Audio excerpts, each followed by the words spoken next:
아멘. 하나님께서 기쁘게 봐주신 줄로 믿습니다.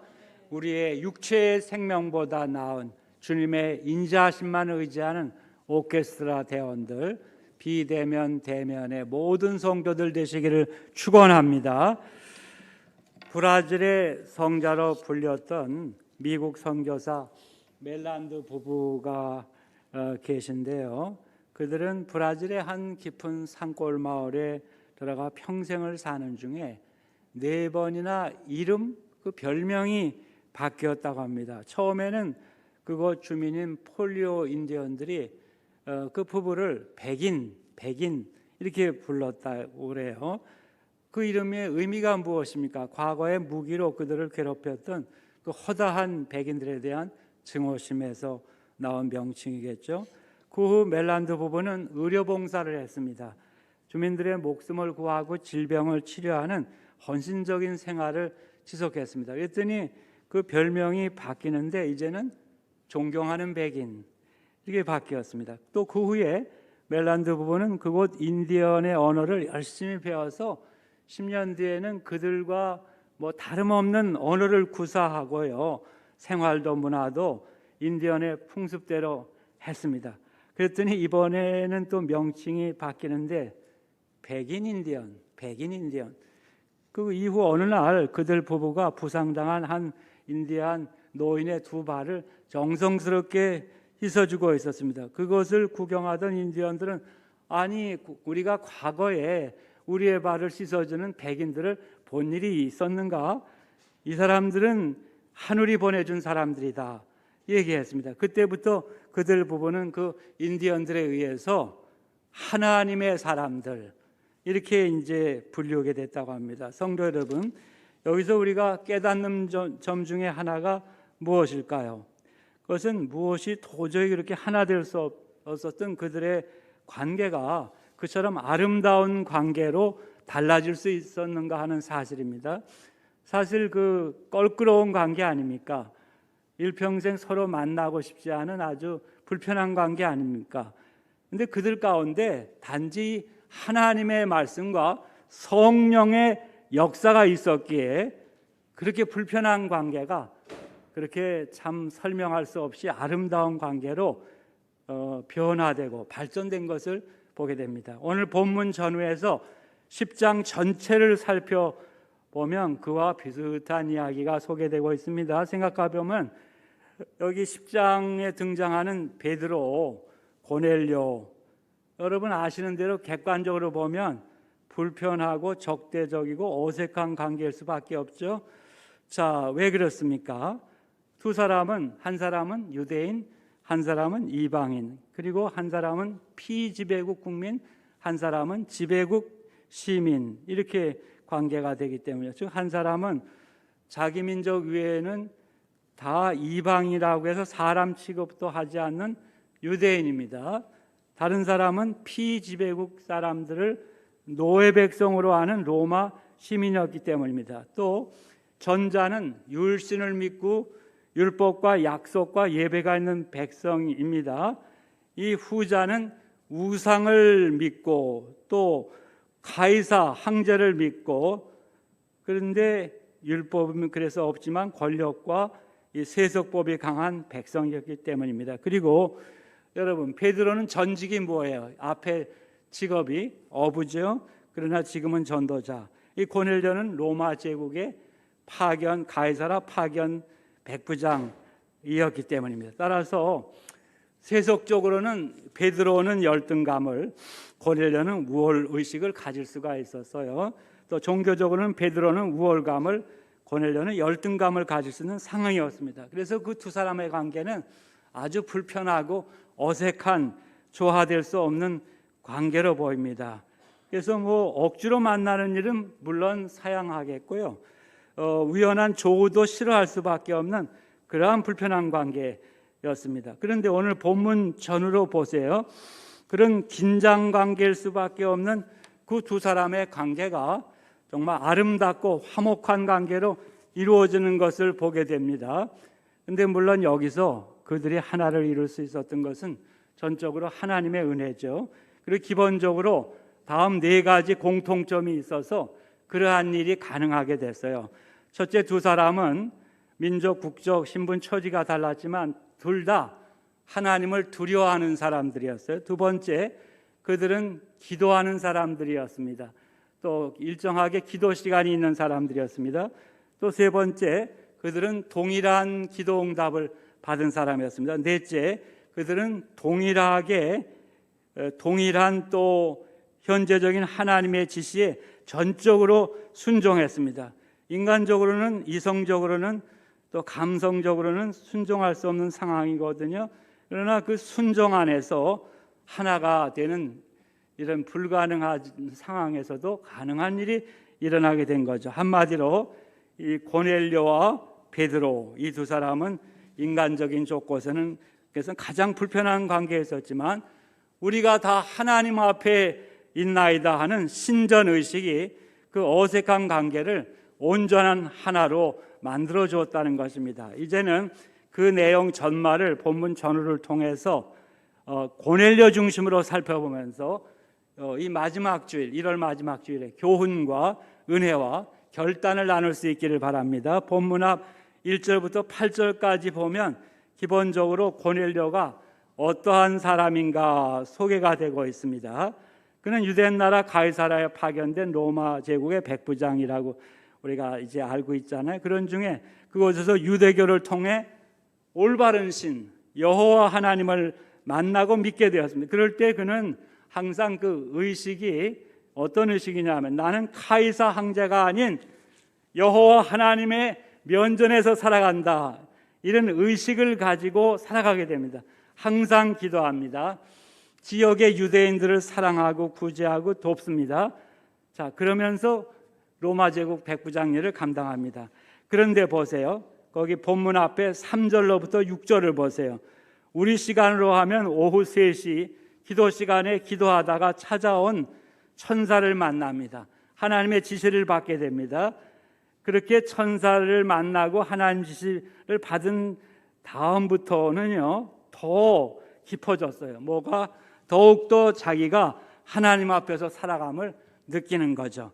그리고 더욱더 이 세상은 하나님이 관할하시고 또 하나님의 사랑하심과 인도하심 가운데 있다, 이렇게 더 경험하는 거죠. 더구나 자신의 부족한 이러한 기도를 들으시고 불완전한 경건, 변변치 못한 구제, 그것들을 하나님이 다 아시고 기억하시고 인정하신다는 것을 경험하자 그 마음이 더 하나님께로 녹아져 들어가게 되었습니다.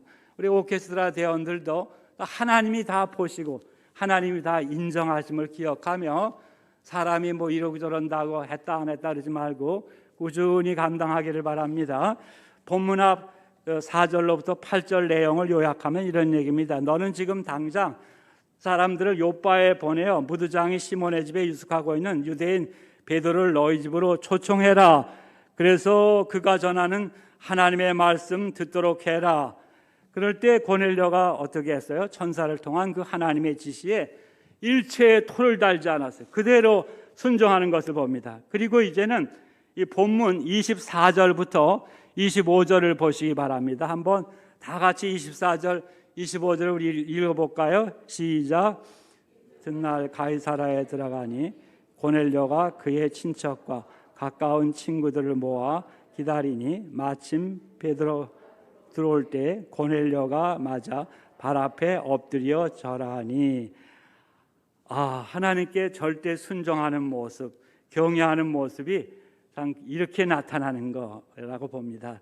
그리고 이러한 모습이 바로 우리 남북교회 성도들 같은 바람직한 예배자의 자세라고 생각합니다. 여기서 좀 설명을 들어봅니다.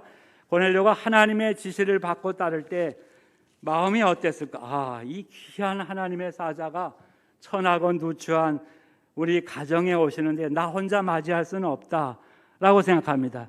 그래서 가족, 친척, 친구, 지인 등 모을 수 있는 모든 사람을 다 모았을 거예요. 그래서 일생일대 다시 오지 않을 그 절호의 기회에 모든 사람을 살리는 생명의 말씀, 복음의 말씀을 듣고 함께 구원을 얻도록 준비를 철저히 한 것으로 해석을 합니다. 그래서 이런 모습은 좋은 구도자인 동시에 열심히 있는 전도자의 모습이라고 할 수 있지 않겠어요? 그같이 간절히 사모하는 마음을 가지고 고넬료가 기다렸습니다. 성도 여러분, 이 얼마나 아름다운 마음입니까? 그런데 여러분, 25절 하반을 다시 보세요. 베드로가 그의 집에 당도하여 이제 맞이할 때에 고넬료가 어떻게 했다고 되어 있어요? 발 앞에 엎드려 절했다. 그래서 절한다는 헬라어 프로세큐네세의 뜻은 경의 표시로 부복하다, 예배드리다입니다. 물론 이런 자세가 하나님만 경외하는 유대인들, 더구나 사도 베드로의 입장에서는 이것은 아주 당황할 수밖에 없는 거예요. 왜냐하면 하나님이 절대 금하시는 인간 숭배와 우상 숭배 차원으로 볼 수 있기 때문에 당황할 수밖에 없는 거예요. 근데 또 당시 로마 사회에서는 윗사람에 대한 지극한 존경과 경의 표시로서 또 보통 또 있을 수는 또 있는 일이었어요. 하여간 고넬료가 얼마나 겸손하게 간절하게 진지하게 절었든지 베드로가 너무 당황해가지고 제지하는 거예요.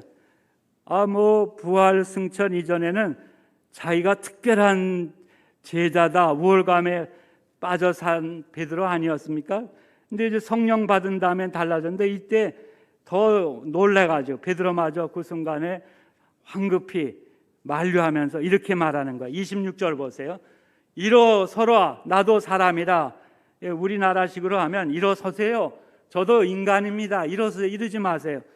얼마나 놀랍습니까? 그런데 성도 여러분, 그 다음에 보면 더 놀라운 일을 보게 되는 거예요. 그렇게 유대인 어부 출신 전도자 베드로 앞에 엎드려 절한 후에 그 로마 제국의 백부장 고넬료에 이어지는 그 고백은 경건의 절정, 클라이막스였기 때문입니다. 다 함께 33절을 읽어보겠습니다. 시작.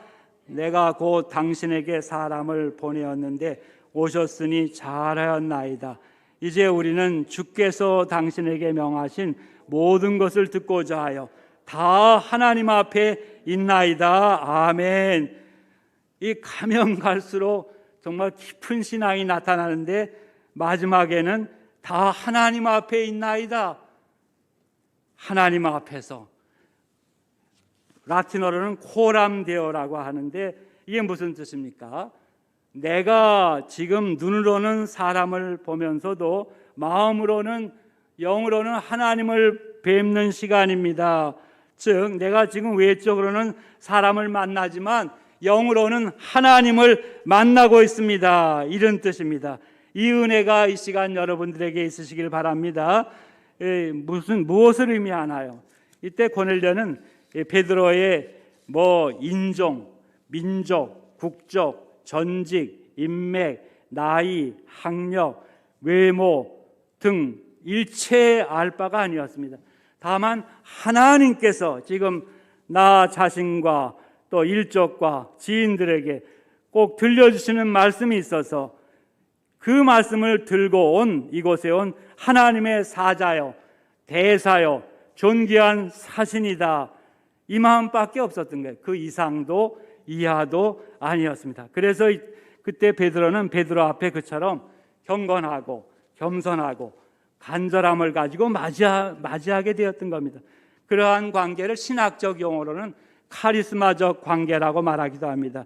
여기서 이때 베드로 앞에 꿇어 엎드려 말씀을 기다리는 베드로의 마음 자세를 한번 풀어본다면 이런 것입니다. 한번 방송실에서 그 내용을 비춰주세요. 사도님하고 한번 다 같이 읽어봅시다. 사도님, 우리는 지금 다 하나님 앞에 있습니다. 하나님께서 우리에게 전해주라고 당신에게 위탁하신 그 말씀을 이제 저희들이 듣고자. 아멘. 자, 성도 여러분, 얼마나 경건합니까? 얼마나 겸손합니까? 얼마나 아름다운 축복받을 마음입니까? 유명한 주석가 중에 벵겔이라고 하는 분이 이 부분을 이렇게 설명을 했습니다. 한번 보여주세요. 토양은 좋았다, 따라서 열매는 가장 빨리 자랐다. 이것이 우리 계속 남북교회 성도들의 이야기가 되시기를 축원합니다.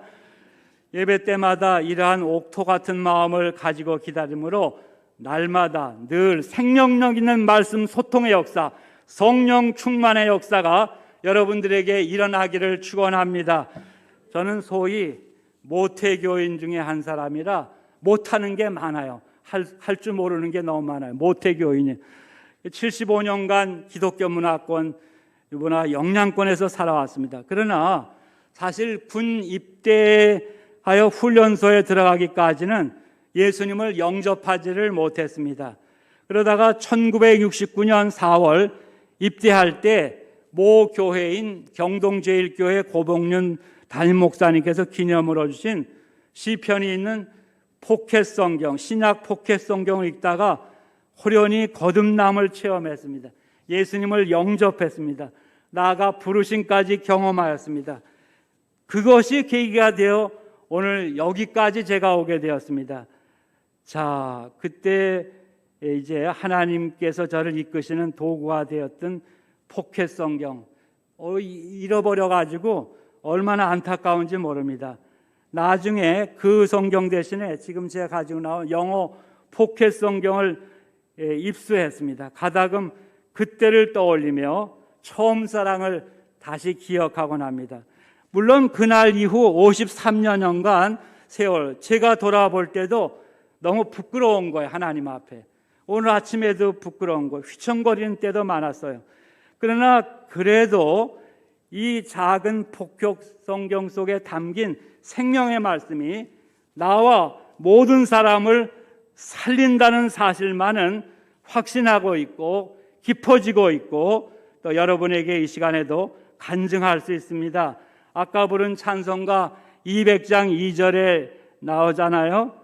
모든 사람을 살리는 생명의 말씀이, 모든 사람을 살리는 생명의 말씀, 모든 사람을, 오늘도 성령님의 역사로 바르게 선포되는 말씀이라면 그 말씀이 유대인도 이방인도 어른도 아이도 남자도 여자도 부자도 가난한 자도 건강한 자도 병든 자도 그 영을 살리게 될 줄로 믿습니다. 또한 이 말씀이라면 보수도 진보도 문화인도 미개인도 듣고 그 영혼이 살아나고 하나님 중심으로 가치관이 재편성되는 은혜의 역사가 임할 줄로 믿습니다. 이번에 제가 남북교회 주일 설교하면서 남북교회 역사적 뿌리인 원산 남북교회 기사를 읽어보았습니다. 또 그 설립자이신 순교자 방송실에서 보여주세요. 조희련 목사님 또 박금녀 사모님의 이야기도 접해서 알게 되었습니다. 또한 그 조 목사님을 예수 믿게 하고 카나다에 유학 이제 시키고 목사가 되게 하고 중매에 결혼시키고 자신이 설립한 윌슨 신학교 교장을 이어가게 한, 아시겠죠? 우리 담임 목사님이 많이 설명하셨을 테고 또 2018년에 행사도 있었죠. 루이스 맥컬리 선교사님의 이야기도 알게 되었습니다. 놀랐습니다. 또 신비했습니다. 감동이 넘쳤습니다. 무엇보다도 저 루이스 선교사님, 이 생명의 말씀은 카나다의 백인들만 아니라 백인들이 미개인으로 여기는 이 조선의 백성들에게도 살리는 말씀이 된다, 이런 믿음을 가지고 이 땅에 와서 일평생 복음을 전했습니다. 그래서 이 땅에 와서 일찍 순교한 약혼자 윌리엄 맥켄지 선교사님을 대신해서 평생 우리나라에서 하늘의 미랄이 되었습니다. 특별히 우리 조선의 미래를 위해 많은 젊은이들을 택해 키웠는데 그 가운데 두 분이 대표적입니다. 한 사람은 우리나라에서 최초로 여전도회를 시작하신 김마리아, 그때 당시로는 자매님이겠죠. 또 후일 원산 남북교회를 세우신 조희렴 청년입니다. 할렐루야. 오직 이 모든 사람의 영혼을 살리는 생명의 말씀으로 값도 없이 받아 생명길을 가니, 이것이 오늘도 변함없는 진리이기 때문에 여러분이 이날 이 주의 집으로 이렇게 나오고 또 은혜를 기대하는 줄로 믿습니다. 성도 여러분, 이 가이사라 로마의 백부장 고넬료의 집에서 있었던 유대인 전도자 베드로와 고넬료 사이에 있었던 우리가 다 하나님 앞에 있나이다, 일어서시오 나도 사람이라. 이렇게 상호 겸손함으로 인한 성령의 역사는 결국 어떠한 결과를 낳았습니까? 예수님의 사도행전 1장 8절의 최후 예언 명령이 이루어지는 것이죠. 즉 성령님의 역사로 예루살렘에서 시작된 복음이 어디로요? 유대로 사마리아로 전해지고 그 고넬료 집의 사건 때문에 처음으로 땅끝의 시작인 이방인 고넬료의 집에 성령이 역사하고 복음이 전파되고 이방인들을 구원 얻고 또 방언을 하는 이런 결과를 낳게 된 것입니다. 오늘 본문 또 뒷본문 44절로 48절을 좀 보세요. 베드로가 입을 열어 하나님이 자기에게 주신 말씀, 하나님이 유대인만 아니라 이방인도 예수 그리스도를 통해서 구원하십니다, 이 말씀을 전하자 어떻게 됐다고 그랬어요? 그곳에 모인 모든 이방인들에게 성령님이 임합니다. 방언을 합니다. 하나님을 높입니다. 하나님을 찬양합니다. 그러니까 성령님의 강권을 따라 그 이방인들에게 예수 그리스도의 이름으로 처음으로 세례가 행해지는 역사가 일어나게 된 것입니다. 이러니 여러분, 그때 그 고넬료 가정의 사건, 얼마나 놀라운 구속사의 전환점적인 사건입니까? 그래서 어떤 신학자들은 그 사건을 사도행전 2장의 성령 강림 사건과 비교해서 이렇게 말합니다.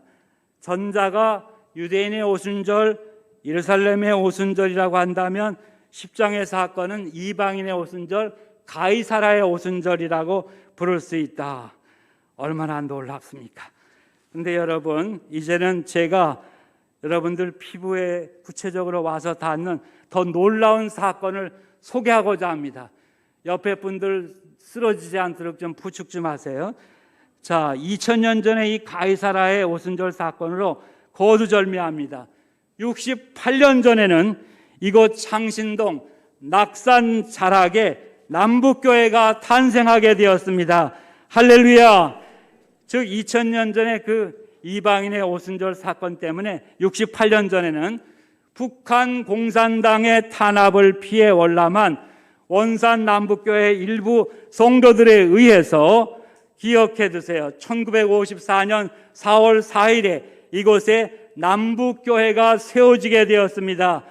그래서 지금 2022년 1월 30일 이 주일에 강서러운 저와 이 교회에 소속인 여러분 한 분 한 분이 이 자리에서 간절함으로 겸손함으로 예배를 드리는 일이 일어나게 되었습니다. 믿으십니까? 안 믿으시려면 말고 믿으십니까? 아멘. 성도 여러분, 이 세상에서는 사람을 지금도 여전히 차별하는 거예요. 단순히 과정에서 구분하는 게 아예 차별, 남자, 여자, 노와 소, 빈자와 부자, 귀족과 천민, 보수와 진보, 뭐 요즘은 이대남, 또 이여자, 이대남 알죠? 20대 남자, 20대 여자 등으로 이렇게 무슨 전쟁을 하고 편가르기를 하는 거예요. 그러나 우리 하나님께서는 절대로 그런 뭐 구별, 차별, 편가르기가 없는 분입니다. 이거 하나 내가 교만하구나 이렇게 진단하는 게 맞는 거예요. 자, 이게 하나님이 편가르기 하는 게 아니잖아요. 또 보세요. 8절 상반, 하나님을 가까이 하라. 어떻게? 겸손함으로. 그리하면 너희를 가까이 하시리라. 아멘. 하나님께서 기뻐하시는 남북교회 성도 여러분, 창립 70주년을 목전에 두었습니다. 이 남북교회가 더 하나님께로 가까이 나가는 교회와 성도가 되어지려면 여러분이 어떻게 되어져야 됩니까? 어떻게 바뀌어야 됩니까? 자세를 재정립해야 됩니까? 근본적으로는 이런 것이고, 근본적인 이치는 간단히 다 벌써 나와 있어요, 성경에. 우선 윤교익 위임 목사님 비롯한 모든 교육자들이 지닐 자세입니다. 사도 베드로와 같이. 여러분, 저도 동일한 사람입니다. 그렇기 때문에 그렇게 너무 칭찬하지 마시고, 너무 나를 믿지 마시고, 하나님만 잘 믿으시고 하나님만 말씀만 따르시기를 바라고, 다만 저를 위해 기도 많이 해 주시기 바랍니다. 이런 겸손한 자세로 임해야 될 줄로 믿습니다. 아울러 우리 모든 장로님들을 비롯한 모든 재직들, 모든 성도들이 가질 자세입니다. 고넬료와 같이 목사님, 지금 저희는 눈으로는 목사님을 바라보나 마음과 영은 주님을 바라봅니다. 그러니 목사님, 주님께서 우리에게 전해달라고 위탁하신 그 말씀, 그래서 준비하신 그 말씀을 지금 저희에게 운반해 주세요. 우리가 지금 다 하나님 앞에서 그 생명의 말씀을 간절히 기다립니다. 라는 겸손한 자세로 임해야 될 줄로 믿습니다. 이번에 우리 윤교식 위임 목사님의 탈주론이란 2달의 휴식과 재충전의 기간을 계기로 우리 남북교회 가운데 이런 겸손의 역사가 요원의 불길처럼 타오르기를 축복합니다. 왜냐하면 하나님께서는 이 68년 시작부터 지금까지 계속해서 남북교회 공동체를 향해서 겸손한 자를 찾으셨기 때문입니다. 지금도 겸손한 자, 그래서 현재적으로 성령님의 지배를 받는 자, 그래서 현재적으로 은혜를 받고 있는 자를 찾으시고 그 가운데서 역사하시기 때문에 우리가 겸손을 다시 구비하는 것이 절대 중요한 것입니다. 겸손한 자 탓도다 모시어드리세, 하늘나라 세우세 모시어드리세. 우리가 다 하나님 앞에 있나이다. 나도 사람이니 일어서세요. 우리 남북교회가 이번을 계기로 더 하나님 앞에서 상호간에 이런 고백이 이루어지므로 매주일마다 생명의 말씀과 성령님의 역사가 이 강단과 여러분의 한 분 한 분 심령 속에서 본물처럼 솟아오르기를, 터져 나올 수 있기를 축원합니다. 그래서 금년을 계기로 이 교회 가운데 인가기도의 역사가 더 이루어지고 다음 세대가 더 활발하게 세워지기를 축복합니다. 그리고 지역사회와 더 사랑을 나누고 열방 처처에 그리고 땅끝인 예루살렘까지 더 복음이 힘차게 전파되기를 축복합니다. 따라서 성도 여러분, 2022년이 더 하나님께로 가까이 나아감으로 더 하나님께 영광 돌리는 원년이 되어지기를 축원합니다. 기도하겠습니다. 68년 전에 이곳에 남북교회를 세우신 아버지, 이번에 온 성도들이 이제 기도하고 또 교회를 위해서 목사님과 자신과 서로와 다음 세대들을 위해 합심 기도하는 이 기회가 가이사라 고넬료의 집에서 일어났던 성령 강림 사건의 연장이 되게 하여 주시옵소서. 그래서 언제나 예배의 자리에서 우리가 다 하나님 앞에 있나이다. 일어서세요. 저도 사람입니다. 겸손한 상호 고백이 이제 이루어지고 이어지고 넘치게 하여 주시옵소서. 그로 인해 늘 주시는 은혜를 받고 성령의 충만함으로 육적인 자아와 세상과 마귀를 이기며 살아가게 하여 주시옵소서. 더 하나님께로 날마다 가까이 나가는 남북교회의 베드로, 남북교회의 고넬료로 살아가게 하여 주시옵소서. 오늘도 나는 마음이 온유하고 겸손하니 나의 멍에를 메고 내게 배우라 말씀하시는 예수님의 이름으로 기도드리옵나이다. 아멘.